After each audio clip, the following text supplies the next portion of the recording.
Good day everyone! Today I'm gonna show you how to download the digital certificates from Vibal group.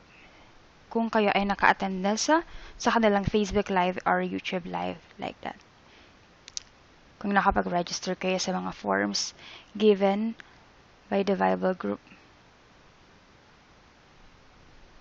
So, hahanapin natin yung date na natapos ng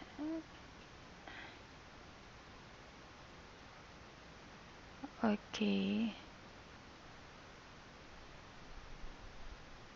Be patient, cause it's loading. Okay, for example, here in May 30. For example, umattend tayo ng webinars nung nakaraang linggo. Like May 20s up to May 29. So, kiklik lang natin to.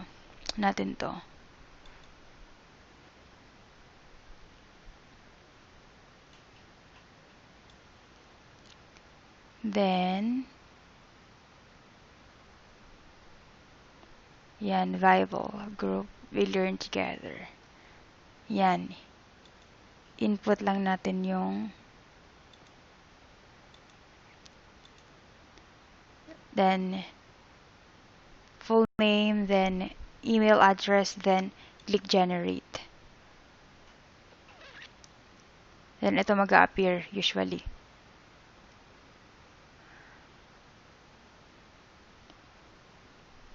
So, click natin to. Kung na-attendan mo yung lahat, of course.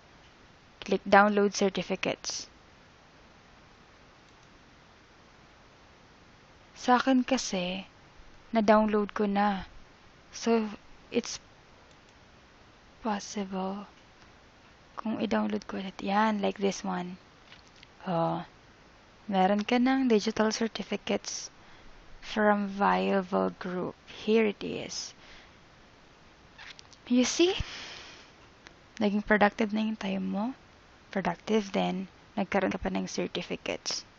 That's it. So, don't forget to subscribe to this channel and don't forget to click the thumbs up and the notification bell so that you'll be updated with my new video. Thank you.